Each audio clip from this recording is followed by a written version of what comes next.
Yo, what up? We back. Another edition of RPT, Real Prison Talk with Wes. And today we're going to help out another one of my subscribers. She hit me up telling me about her situation. And basically it's like this. She met this guy on Facebook. Didn't even know he was incarcerated at first when she first met him. And it's kind of unique. The guy's doing 36 years. But he's wrapping that up. He's at the tail end of 36 years on his way home in January. So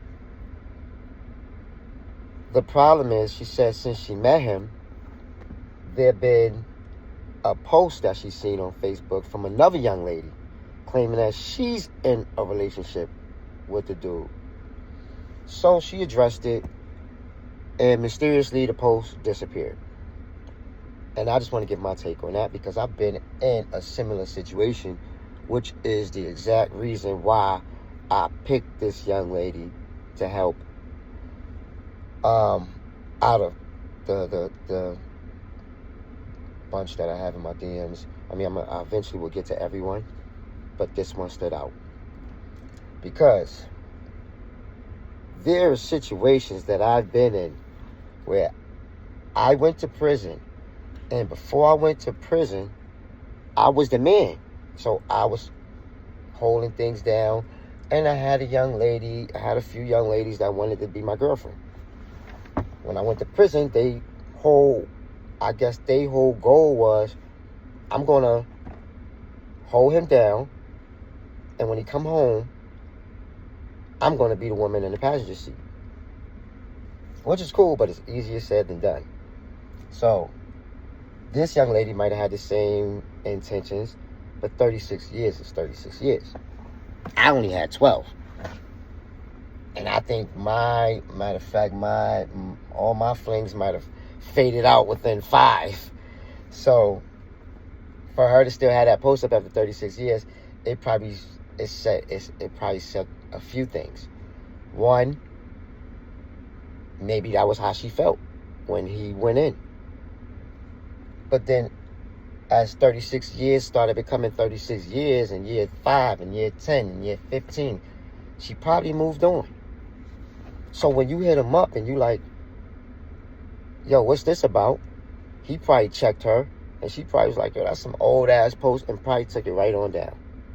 Because she has no intentions on pursuing that anymore. She probably left that alone decades ago. Or like my situation, could be a situation where the female, and I don't know why she did this, some females just don't want the man, don't want nobody else to have him either. She could have put that up just to keep other females away. Like, I've been in a situation where I was in prison for maybe 6 years at the time, and same thing. I met somebody, and they like, yo, I go on Facebook and I see that you were in a relationship with this person. And I'm like, shit, I ain't spoke to that person in like 4 years. So when my peoples went and checked the person, that person had actually moved on, and that was like their 3rd Facebook page. They had like 3 Facebook pages.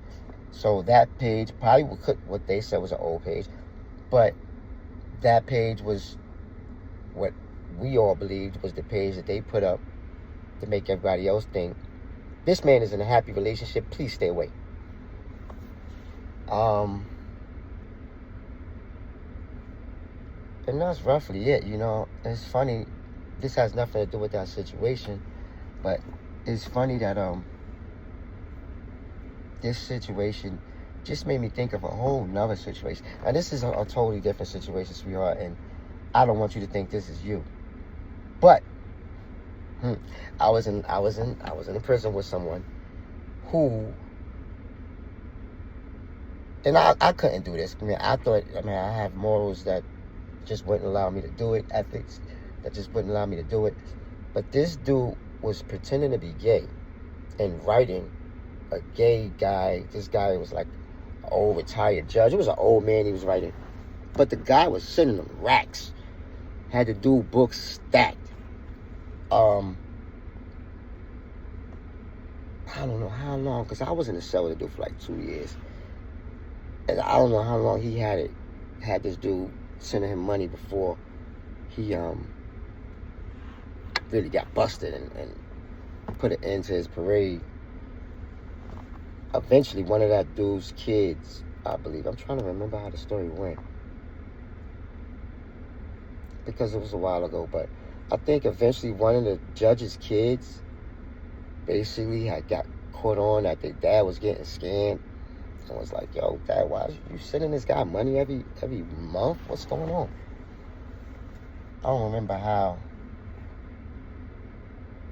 I think it was because the dude used to tell a guy, don't come see me. Every fucking month he had a different reason why. Yeah, yo, I'm in the box. I can't get no visits. Oh, my visiting list is full. Oh, the visiting application got caught up in the mail and it never got back. But he kept this dude from coming to see him, because he knew we would have roasted his ass. We seen that nigga in that visiting room with a man. But yeah, eventually, the dude kids told their dad, and the judge called the jail, made a big deal about it. Wrote the kid, told the kid, like, yo, I know you've been scamming me, yada, yada, yada. Made a big deal about it. But I don't know why your situation made me think of that situation, but that's just popped in my head just now, you know. But hopefully I was able to help you out, you know what I mean? Back to your situation, I don't really think there's nothing to worry about. I don't think that the fact that the post took it down so quickly, that says a lot. And another thing that you said that stood out to me, you said that he wants you to make it public. So he's not trying to hide you, basically. And that shows me that you probably ain't got nothing to worry about. You know what I mean? You probably, like I said, that girl probably was trying to, maybe she was trying to intercept something, and he shut that down. But you sound like you're good. And on that note, if anybody else need any information or any help or any info on how things go on in there, check me on my Instagram, wes.smith.129. That's wes.smith.129. Until next time, peace.